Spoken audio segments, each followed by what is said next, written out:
안녕하세요. 현재 IMF와 피치에서 한국의 재정 적자 관련해서 매우 우려스러운 얘기들을 하고 있습니다. 뭐라고 얘기하냐면 한국의 적자 재정 확대 분위기에 대해 매우 우려스러운 얘기를 하고 있습니다. 한국은 과거에 IMF를 겪고 난 이후에 되게 어려움을 많이 겪었습니다. 나라가 부도 직전에 처해지고 그래서 많은 기업들이 무너졌습니다. 국민들 또한 정리해고 등 대량 실업을 겪어서 되게 힘든 나날을 보냈죠. 그래서 우리는 항상 경제적인 어려움을 IMF라고 표현할 정도죠. 근데 최근에 들어서 문재인 정부 들어서 재정 건전성이 깨어졌습니다. 그래서 신용등급 우려에 대한 얘기들도 곧장 나오고 있는데요. 지금은 더 암울한 건 대선 주자들이 적자 재정 얘기를 더 많이 하고 있다는 거죠. GDP 대비 적자의 수준이 괜찮다라고 얘기하면서 재정을 더 확대해서 돈을 더 써야 된다라고 얘기를 하고 있는 거죠. 이런 움직임에 대한 IMF와 피치의 섬뜩한 경고에 대해 우리는 그냥 흘려넘겨서는 안 된다라는 거죠. 지금 적자 재정이 늘어나는 데 있어서 그렇게 관심을 안 가지고 있습니다. 누가? 지금의 정부와 그리고 다음 정부를 이끌 수장이 되겠다라고 얘기하는 여야 대선 주자들이 말이죠. IMF는 현재 코로나가 여전히 지속되고 있고 미 연준의 금리 인상 우려 부분, 인플레이션, 중국의 경제 상황 위축 등을 위험 요인으로 보고 언제든지 세계 경제가 안 좋아질 것에 대한 경고의 목소리를 계속 내고 있습니다. 거기에 대해서 한국의 적자 재정에 대한 얘기도 빼놓지 않고 하고 있는데요. 적자 재정, 그러니까 한국의 정부 부채에 대한 관리가 필요함을 강하게 이해하고 있다고 봐야 됩니다. 사실상 IMF나 피치가 이런 얘기를 한다는 건 한국 정부 입장에서는 되게 창피하게 생각을 해야 되는 거고요.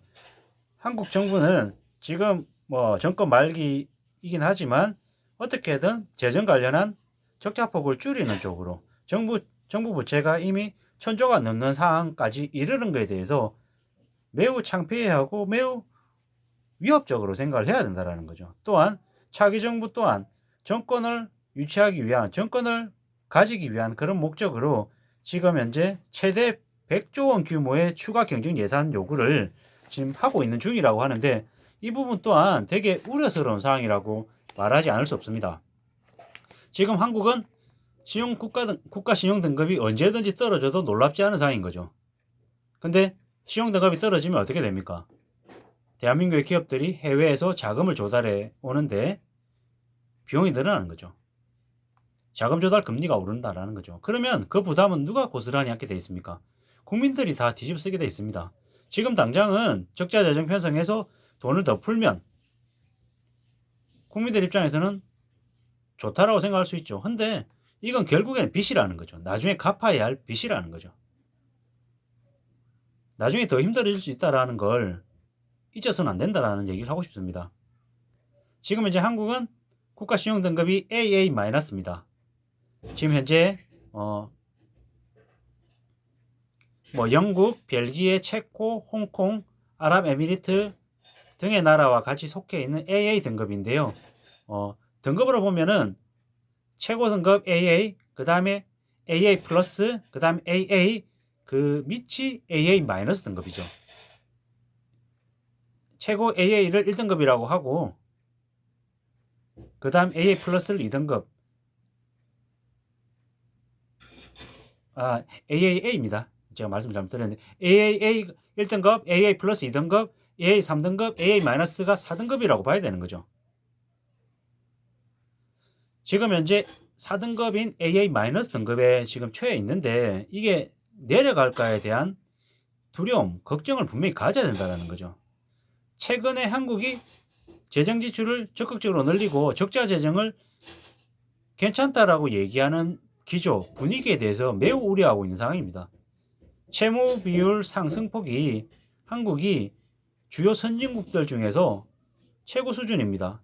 한국은 15.4%, 벨기에는 6.3%, 영국은 3.2%, 미국은 0.2%, 독일은 마이너스 5.0%, 독일은 마이너스 11.6%입니다. 눈덩이처럼 불어나고 있는 국가 부채에 대한 속도가 결코 안전하다 할 수 없는 거죠. 매우 심각한 수준인 거죠.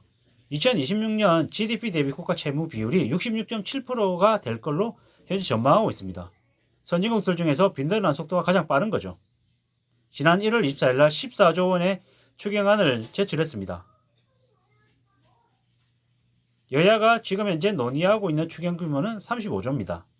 이 때문에 적자 국채 발행액이 더 커질 걸로 보고 있습니다.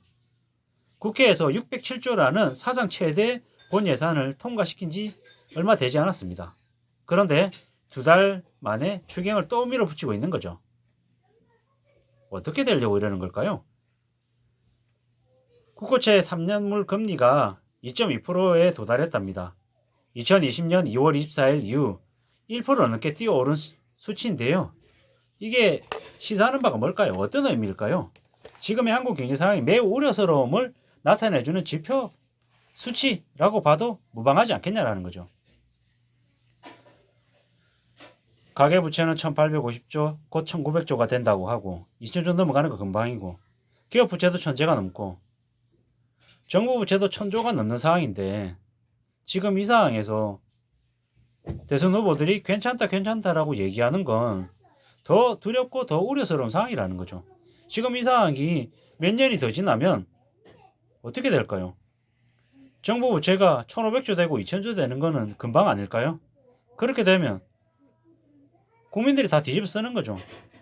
전기요금, 가스요금, 지하철요금, 버스요금, 뭐 교통비, 각종 모든 비용들이 이제 폭증하겠죠. 왜? 빚 갚아야 되니까요. 개개인도 빚을 감당할 수준을 넘어서게 되면 어떻게 됩니까?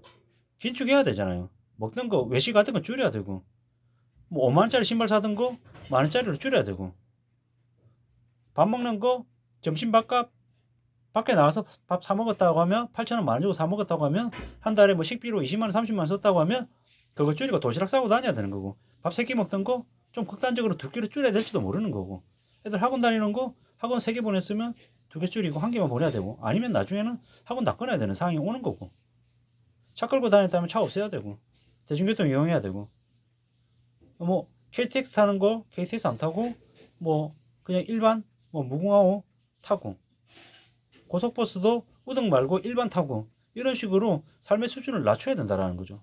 이게 개인만 그런 게 아니라 정부도 나라도 마찬가지라는 거죠. 이웃 나라 일본을 보면 지방정부가 파산해가지고 각종 공공요금들이 폭등하는 경우가 되게 많이 발생했습니다. 한국도 그런 일이 이제 생기는 거죠. 왜?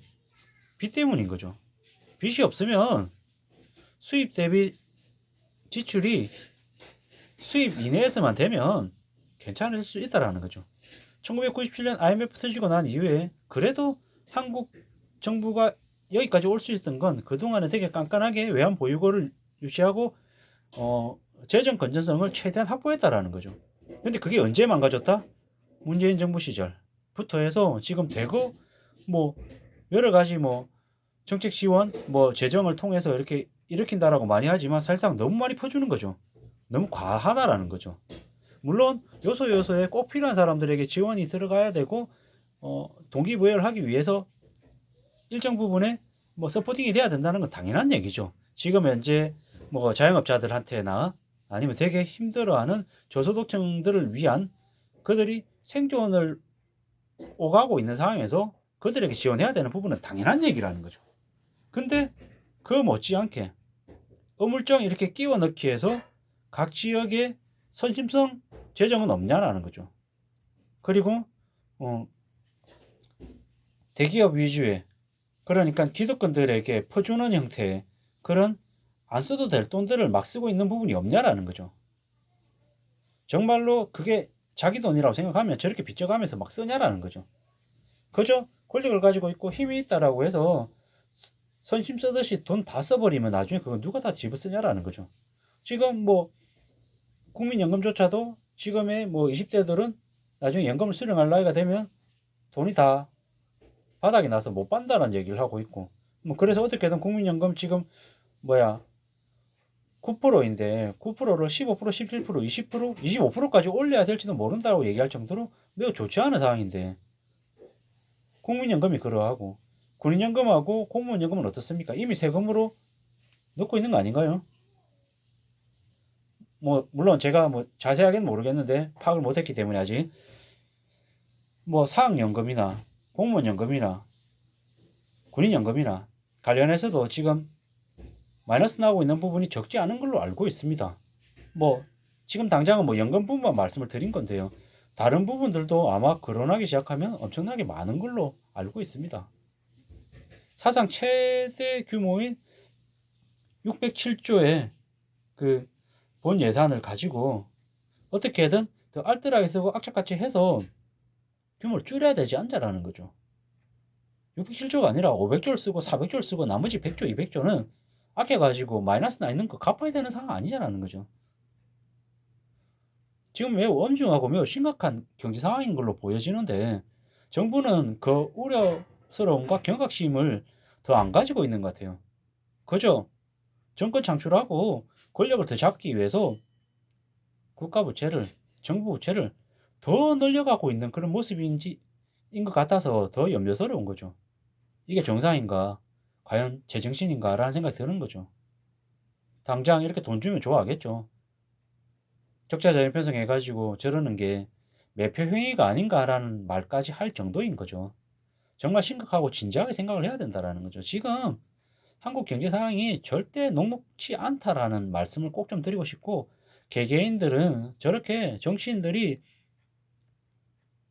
자기들이 지금 재정을 매우 악화시키고 있는 발언들을 하고 행동을 하는지 안 하는지에 대한 그런 지적과 그런 경고가 있어야 된다고 생각합니다. 계속 이대로 가다간 한국 경제가 언제 침몰해도 놀랍지 않을 것 같은 거죠. 명절 연휴 기간에 이런 좀 불편한 말씀을 드려서 죄송하기도 하지만 우리가 알아야 된다라는 거죠. IMF와 피치에서 적자 재정 관련해서 매우 심각하다라고 경고를 하고 있는 상황이다. 국가 신용 등급이 하락할 우려가 있다. 이게 지금 현재 한국 경제가 처한 현실이다. 더 이상 국가 부채가, 정부 부채가 늘어나지 않도록 관리할 필요가 있다. 라는 말씀을 드리고 싶은 거죠. 아무쪼록 이 사안에 대해서는 꼭 관심을 가지고 계속 지켜볼 필요가 있다라고 말씀드리고 싶습니다. 오늘 하루도 기분 좋게 잘 마무리하시길 간절히 바라겠습니다. 고맙습니다.